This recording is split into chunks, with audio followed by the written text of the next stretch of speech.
আসসালামু আলাইকুম সুপ্রিয় শিক্ষার্থীবৃন্দ। আজকে আমরা নতুন যে টপিকটি নিয়ে আলোচনা করব সেটি হচ্ছে আস্কি কোড এবং ইউনিকোড। এটি তোমাদের তৃতীয় অধ্যায়ের সংখ্যা পদ্ধতির সর্বশেষ যে টার্ম দুটো রয়েছে। কম্পিউটার কিভাবে কোডিং করে আমরা আগে দেখেছিলাম বিসিডি কোড, ইবিসিডি কোড। আজকে দেখব আস্কি কোড আর ইউনিকোড। আস্কি কোড কি, ইউনিকোড কি? আস্কি কোডের একটা পূর্ণরূপ আছে। আস্কি কোডের পূর্ণরূপ American standard code for information interchange. এতে American, S standard, C code, for আইতে ইনফরমেশন, আইতে ইন্টারচেঞ্জ। তার মানে আমেরিকান একটা স্ট্যান্ডার্ডের একটা কোড যে কিনা বিভিন্ন ধরনের তথ্যকে কোডে কনভার্ট করতে পারে, ঠিক আছে? সেটাকে বলা হয় আস্কি কোড। ইউনিকোডের একটা পূর্ণরূপ রয়েছে। ইউনিকোডের পূর্ণরূপ খুব ইজি, ইউনিভার্সাল কোড। ইউনিকোডের পূর্ণরূপ হচ্ছে ইউনিভার্সাল কোড, যেটা সার্বজনীন একটা কোড, অর্থাৎ গোটা বিশ্বের সকল কম্পিউটারে বা ইলেকট্রনিক যন্ত্রেই এই ইউনিকোড বা ইউনিভার্সাল কোডটা ব্যবহার করা হয়ে থাকে।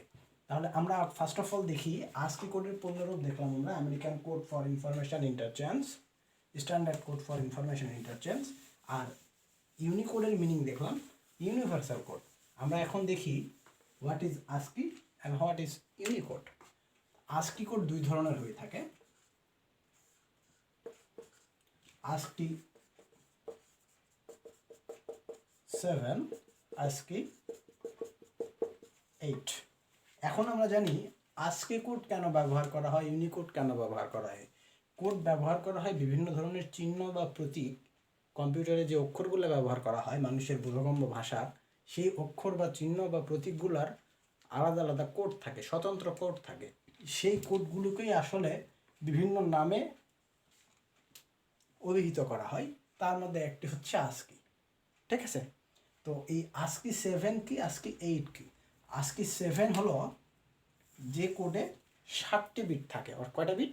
7টি বিট থাকে। অর্থাৎ আস্কি 7-এ 7টি করে বিট থাকে। একটি অক্ষর লিখতে 7টি বিট প্রয়োজন হয়। কি ধরনের? ধরো এ একটা প্রতীক বা সিম্বল। কম্পিউটারে যখন তুমি এ বাটনটা প্রেস করো বা মোবাইলে যখন এ বাটনটা প্রেস করো, তখন সঙ্গে সঙ্গে কম্পিউটারের মোবাইলটা কোনো একটা ডিজিটের বাইনারি বের করে। 65 নামের একটা ডেসিমেল সংখ্যা বা দশমিক সংখ্যা, সেই সংখ্যাটার বাইনারি কম্পিউটার বোঝে। কারণ আমরা জানি কি, কম্পিউটার 65 বা এ ধরনের কোনো ডিজিটের বাইনারি ডিজিট সে বোঝে না, সে শুধু 0 আর 1 এই দুটো ডিজিট বোঝে। তো এ যখন প্রেস করবে তখন 65 যে ডেসিমেল নাম্বার তার বাইনারি বোঝে। তার বাইনারিটা কত আমরা সূত্র থেকে দেখেছিলাম, আশা করি তোমাদের এখনো মনে আছে। 1 2 4 8 16 32 প্লাস 64। তাহলে 65 লিখতে হবে, তাই তো? অর্থাৎ 64-এর নিচে একটা 1, 1-এর নিচে একটা 1, ঠিক আছে? তাহলে 65 হয়ে গেল। বাকি যে ডিজিটগুলো আছে এগুলোর নিচে একটা করে 0 হয়ে যাবে, ঠিক আছে? অর্থাৎ কম্পিউটারে যখন আমি এ বাটনটা প্রেস করব তখন কম্পিউটারের সঙ্গে সঙ্গে 1 5টা 0 1 এই ডিজিটটা কম্পিউটার উঠবে। এখানে কয়টা ডিজিট রয়েছে? 7টি। এই 7টি আস্কি 7-এর অন্তর্ভুক্ত একটা কোড, ঠিক আছে? যখন আস্কি 8 কোডটা করা হয়, যদি এই আস্কি 8-এ যদি আমি এর বাইনারিটা বের করতে চাই, আস্কি 8-এ যদি এর বাইনারি বের করতে চাই, তাহলে এই যে বিটটা এটা হবে 128 ডাবল প্লাস এটা হয়ে যাবে 0, ঠিক আছে? তো এখন আমরা একটু দেখি আস্কি 7-এ কয়টা অক্ষর লেখা যায়, আস্কি 8 দিয়ে কয়টা অক্ষর লেখা যায়।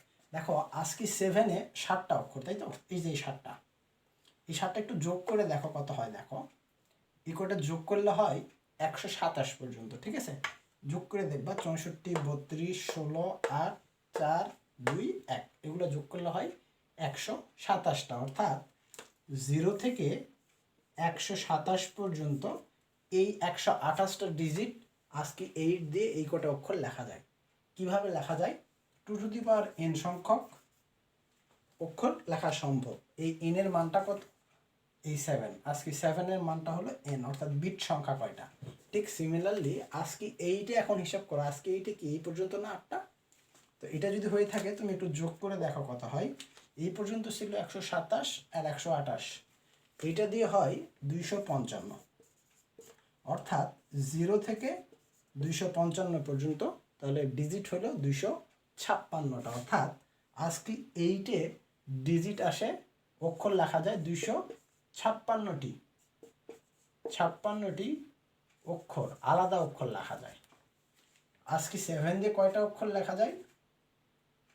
128টি, 0 থেকে 127 পর্যন্ত 128টি অক্ষর লেখা যায়। দেখো আজকে 8টা কেন আসছে, আজকে 7-এ লেখা যায় 128টা অক্ষর, তার মানে যে কয়টা দেশের ভাষা কম্পিউটারকে শেখানো যাবে 128টা অক্ষর দিয়ে, তার চেয়ে ডাবল ভাষা শেখানো যাবে আজকে 8 দিয়ে, কারণ 256টা অক্ষর। ঠিক আছে, আমার কথাটা কি বুঝে গেছে? খুব ইজিলি দেখো একবারে। তো আশা করি তোমরা এতটুকু বুঝতে পারছো কেন আজকে 7-এর পরে আজকে 8, বর্তমানে আজকে 7টা কম্পিউটারে ব্যবহার না করে আজকে 8টা ব্যবহার করা হয়। কেন? এর কারণ হলো আগে 128টা অক্ষর লেখা যেত, এখন লেখা যায় 256টা। তো বিজ্ঞানীরা আরও গবেষণা করলো এই বিষয়টা নিয়ে, যে দেখি আস্কি কোড বাদ দিয়ে আমরা নতুন করে আরও বেশি ভাষা, মানে পৃথিবীর সকল ভাষা কম্পিউটারে ইউজ করা যায় এমন কোনো কোড আবিষ্কার করা যায় কিনা।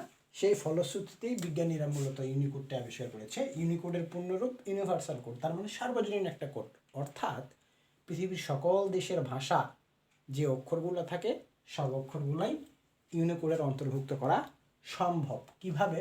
ইউনিকোডে বিট থাকে 16টি বিট, 16টি bit 2 to the power n সংখ্যক হিসাব করো, তাহলে 2 টু দি পাওয়ার 16, এটা মানে হবে 65,536টি অক্ষর। ক্যালকুলেটরে বসায় দেখবা যে 2 টু দি পাওয়ার 16 লিখলে 65,536টি অক্ষর পাবা, 0 থেকে 65,535 পর্যন্ত। ঠিক আছে, তাহলে আমরা দেখলাম কয়টা, একটা দেখলাম ASCII 7, first of all ASCII 7-এ 2 টু দি পাওয়ার n সমান 2 টু দি পাওয়ার 7 সমান 128টি, 0 থেকে 127 পর্যন্ত। তারপরে দেখলাম আজকি 8, এখানে 2 to the power n, 2 to the power তাহলে 8, এটা হবে 256, 0 থেকে 255 পর্যন্ত। দেন আমরা দেখলাম কি ইউনিকোডে 16টি বিট থাকে, তাহলে 2 টু দি পাওয়ার 16, 65,536টি, 0 থেকে 65,535 পর্যন্ত। এর ফলে কি হইল, আজকি কোডের সকল কিছু দেখো, আজকে 7-এ যে কটা অক্ষর লেখা যায় আজকে 8-এ তার ডবল। আজকে 8টা কেন ব্যবহার করা হলো 7-এর ব্যবহার না করে? কারণ আজকে 8-এর যে 256টা অক্ষর, এর ভিতরে কিন্তু 0 থেকে 127 পর্যন্ত আছে। সো এটা আর ইউজ করার দরকার নেই, আজকে 8 ইউজ করলেই বাকিটা চলে আসবে। ঠিক একইভাবে সিমিলারলি ইউনিকোডেও কিন্তু এই যে 65,535 পর্যন্ত, 0 থেকে 127, 0 থেকে 255 সবই কি 0 থেকে 65,535-এর ভিতরে আছে না? আছে। সো আমাদেরকে আলাদা করে কম্পিউটারে আজকে 7 বা আজকে 8 লেখার প্রয়োজন পড়ে না। তো তোমরা যখন কোনো কিছু সেভ করো কম্পিউটারে, যখন কোনো লেখা সেভ করো, কোনো একটা ডকুমেন্ট লিখবা, লেখার পরে যখন সেভ করতে যাবা তখন দেখবা ডেটা টাইপ একটা কথা লেখা থাকে, ওখানে লেখা থাকে UTF-8, আর একটা অপশন থাকে UTF-16। যদি তোমাকে বলা হয় যে কম্পিউটারে যদি আমি বাংলা লিখতে চাই তাহলে UTF কত হবে? ঠিক আছে, ইউনিভার্সাল ট্রান্সফরমেশন ফর্ম মনে হয় এরকম কিছু একটা। তো UTF কত হবে? UTF এটা হলো আজকি 8, এই যে UTF-8 আছে না, 8 মানে হলো এটা আজকি 8। ঠিক আছে, UTF-16 মানে হলো এটা হলো ইউনিকোডের এই যে 16 বিট।